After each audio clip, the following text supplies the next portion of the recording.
Hey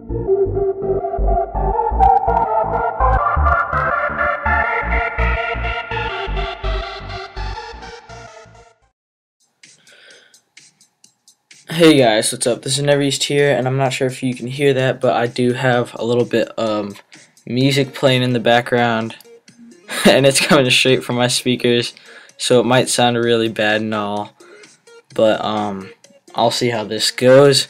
But anyways, I got an NU match. Sorry about not uploading last night. I just got too distracted by Terraria, and that's what I was doing all night and junk, and yeah, that's pretty much my excuse. I was here, I just didn't get around to uploading, but I got a battle. I actually just made this team. It's actually a really fun, awesome team with a cool King's Can set that I just made. Specs, Vanillux, Average, Fracture, the awesome, mighty, banded, Dodrio, Troll, whatever electric thing, and then Specs, Gorbis, which no one expects, and let's get into this, alright? And this is actually a really good battle. So I was leading off with my Specs Gorbis just because I thought he was going to lead off with his Golem or something.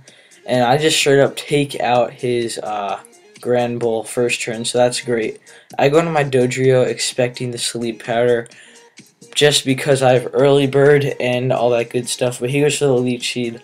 I'm still sleeping because, yeah, first turn. I don't think he can wake up first turn anyways. But I do wake up the first turn. I can wake up and get the Brave Bird off. And that's always good. And so now I'm thinking, okay, I have no way to recover on this Dodrio, and I kind of want to keep it. So I decided to switch out into my Pachirisu. And he misses the Sleep Powder, which is just awesome. And he misses it again. So I can get off a Toxic, and that is just mighty fine with me. And now he goes for the Leech Seed for some reason, switching up the moves, I guess. That's pretty cool. And I just went for the Sucker Punch, or Super Fang. It's not Sucker Punch, the Super Fang. And he hits the Sleep Powder this time. And so I'm asleep, and I'm Leech Seed, and he's Toxic. And so on this turn, I went for the Toxic, knowing that he's going to switch, but he didn't switch. And he goes for the Aerial Ace.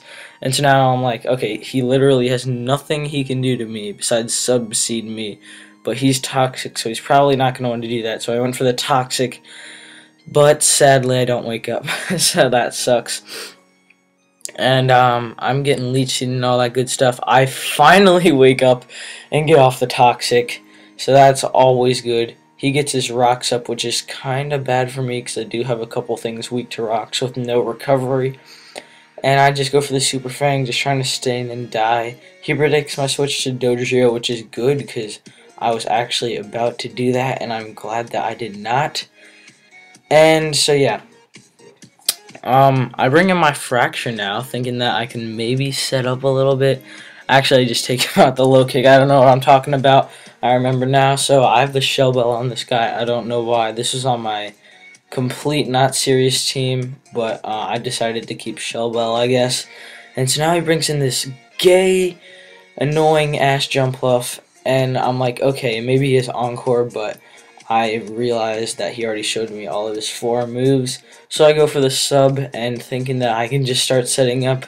If I had the leftovers in this position, which I probably should have, I probably could have effectively set up and Toxic stalled him. Well, not really Toxic stalled him, but just waited till he died because he's going for the substitute.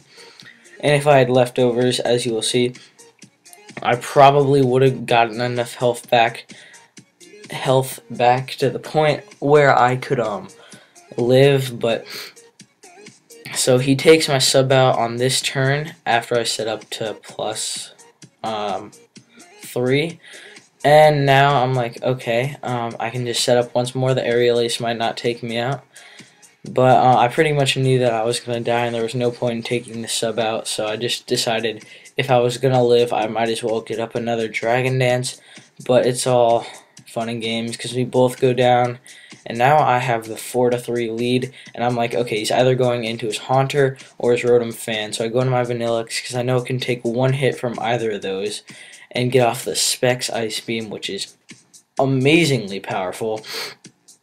And he goes into his pincer. I'm like, okay, I don't want anything to take any hit from this guy, so I'm just gonna stand and die.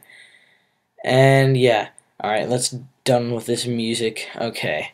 I don't know if you could hear that anyways, but this is where it gets a little more epic.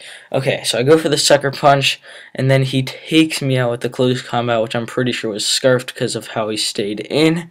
And so now, on this turn, I slowed it down a lot, I think. Yeah, just to show. So I go into my dojo, and right here, I was thinking, okay, I am banded, so I'm going to be able to take him out with a quick attack. But then he's going to go into his Haunter, and I'm going to be forced to switch or die. And so I was thinking that maybe the first turn I should have gone into my Dojrio instead of my Kangaskhan, and then gone into my Kangaskhan and taken him out. And I don't know if I should have done that, because he does show me that he has HP fighting on his Haunter. And so now I'm like, okay, I do not want to lose my Dojrio. So I switch out into my Gorobus, and he goes to the Hidden Power, probably fighting because it's neutral and stuff like that, and then he goes to the Shadow Ball, and so I'm like, okay, he's not choiced, he's probably Black Sludge or Leftovers. I bring in my Dodrio, I froze it on this turn. So real quick, I was thinking the two moves that I have to hit this guy are Brave Bird and Pursuit, and so I was in a Skype call with Sean, and he was watching the battle, and I can't use the damage calc because I'm on Mac, so he was calking for me if Banded Pursuit would Oko Haunter, and from what he said, we were just waiting and the timer was about to run out, and he said go for the Pursuit, and so here it is. I went for the Pursuit, and slowly it goes down. He lives with 3%. What will he go for? He goes for the Hidden Power. What hidden power is it? We will never know. It is possibly Hidden Power fighting, and it takes me out. Sean told me that it was a 90-something% for Pursuit to kill, and that was freaking crazily epic. Down to the line. Such a great match. Leave a like if you enjoyed that. And I'm starting to get back into using really just fun things. Instead of on the competitive side, I might get back into that in like a while, but not now. So yes, definitely leave me a suggestion for any NU or PU or whatever you want to do, Pokemon you would like to see me use, and I will definitely use it in a battle unless it's top tier. Alright, goodbye.